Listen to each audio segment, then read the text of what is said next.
Good morning friends. कैसे आप लोग? अच्छे होंगे, उम्मीद करते हैं कि अच्छे होंगे और अच्छी तैयारी चल रही होगी। तो एयरफोर्स ग्रुप वाई के रीजनिंग सेक्शन का फर्स्ट चैप्टर एनालॉगी के बारे में आज हम लोग समझेंगे। एनालॉगी होता क्या चीज़ है, इसको कैसे अप्रोच करते हैं, कैसे इसको सॉल्व करते हैं। बहुत ही इजी चैप्टर होता है और बहुत ही मज़ेदार चैप्टर होता है। तो एनालॉगी का मतलब होता है कि डिफरेंस, दो डिफरेंट चीज़ों में सिमिलरिटी को ढूंढना कि दो अलग अलग चीज़ है तो उसमें क्या चीज़ सिमिलर हो सकता है। जैसे इसके बहुत सारे टाइप्स होते हैं, जिसमें वर्ड के अकॉर्डिंग अगर हम करते हैं तो वर्ड एनालॉगी में होता है। जैसे मान लिया ऑप्टिमिस्टिक हो गया तो उसका अगर होप है तो उसमें पेसिमिस्टिक होगा। तो पेसिमिस्टिक का क्या हो जाएगा? डाउट,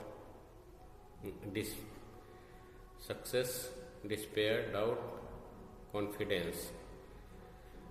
तो ऑप्टिमिस्टिक का होप है तो वैसे ही पेसिमिस्टिक का हो जाता है डिस्पेयर। इसमें क्या होता है कि आपका वर्ड एनालॉगी में कि आपका वोकैब जितना स्ट्रॉन्ग है तो आप उतनी अच्छे तरीके से इसको आप अप्रोच कर सकते हैं। और इसमें एक्सप्लेन भी किया हुआ है कि एक ऑप्टिमिस्ट है वो होप से कैरेक्टराइज किया जाता है, तो वैसे ही एक पेसिमिस्ट है वो डिस्पेयर से कैरेक्टराइज किया जाएगा। उसके बाद में आता है नंबर एनालॉगी। नंबर एनालॉगी में मतलब अलग अलग नंबर होगा लेकिन कुछ ना कुछ रिलेशन उसके बीच में होता है। जैसे 8 दे दिया है तो 8 का रिलेशन किया है अगर 64 से, तो वैसे ही 6 का रिलेशन किससे होगा? तो 8 का स्क्वायर करेंगे तो 64 होता है, तो वैसे 6 का अगर हम स्क्वायर करते हैं तो 36 होगा। तो नंबर एनालॉगी में होगा कि हमको नंबर का प्लस माइनस मल्टीप्लिकेशन, डिवीजन या स्क्वायर, क्यूब, ये सब करके चेक करते हैं कि क्या रिलेशन इसके बीच में बैठ रहा है। वैसे ही जो भी नेक्स्ट रिलेशन सेम लॉजिक पे बैठेगा।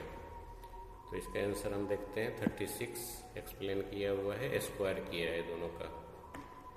उसके बाद में अल्फ़ाबेट का आता है अल्फ़ाबेट एनालॉगी। अल्फ़ाबेट एनालॉगी में होता है कि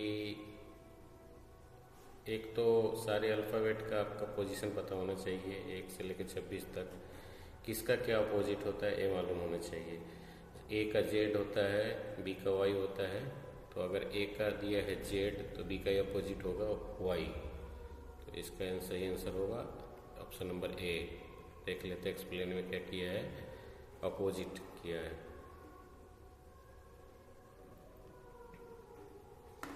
उसके बाद मिक्स एनालॉगी आता है। मिक्स एनालॉगी में क्या होता है कि सब तरह से मिक्स किया हुआ होता है।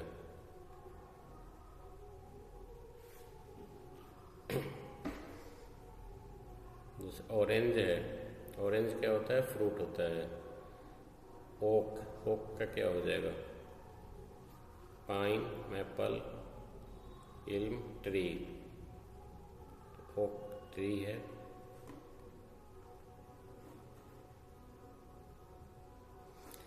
उसके बाद में डायरेक्ट जैसे सिंपल एनालॉगी दे देता है, जिसमें अगर कॉलेज दे दिया स्टूडेंट होगा, हॉस्पिटल दे दिया तो डॉक्टर होगा, पुलिस स्टेशन दे दिया तो पुलिसमैन हो जाएगा। इसी तरह से सिंपल डायरेक्ट सिंपल एनालॉगी होता है।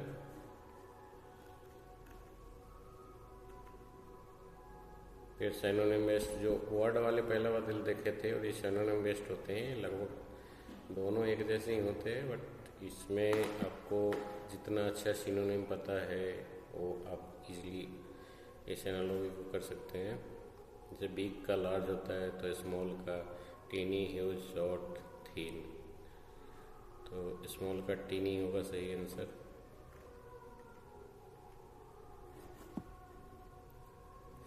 दूसरा सिनोनिम की तरह ही एंटोनिम का होगा उल्टा वाला है। जैसे हॉट का कोल्ड हो गया तो अप का डाउन।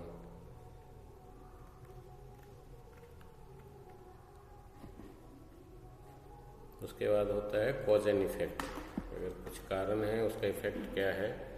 जैसे स्टडी, अगर हम पढ़ाई करते हैं तो सीख रहे हैं, लर्न। तो एक्सरसाइज करेंगे तो क्या होगा, स्ट्रेंथन होगा, मतलब मजबूत बनेंगे हम।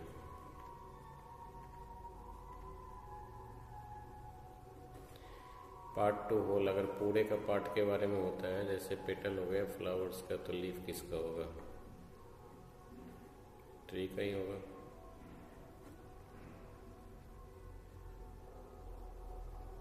इंटेंसिटी, डिग्री या इंटेंसिटी वेस्ट, जिसमें वार्म का हॉट, देन कूल का कोल्ड।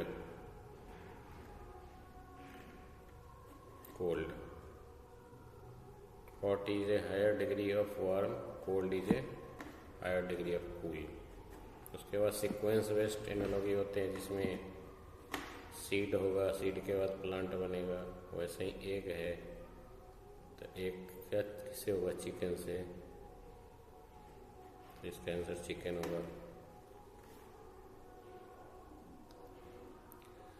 उसके बाद classification based analogy, sparrow bird हो गया, तो शार्क क्या होता है। अगर कोई पक्षी का नाम दे दिया तो उसमें अगर उसका क्लासिफिकेशन दे दिया कि बर्ड में आता है, तो शार्क क्या हो गया,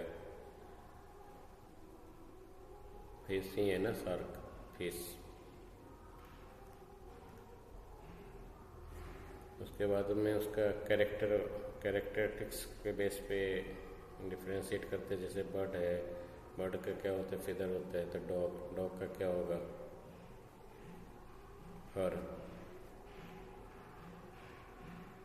उसके बाद फ्यून ऑन, पेन से लिखने का काम करते थे, चाकू से क्या करेंगे, काटने का काम करेंगे, तो कट होगा। एंटोनिम फिर से आ गया है, तो ऊपर भी देख चुके हैं।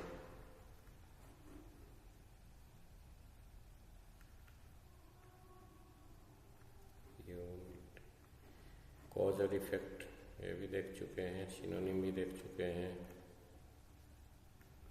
Sequence, Monday Tuesday Wednesday Thursday, अगला थर्सडे होगा।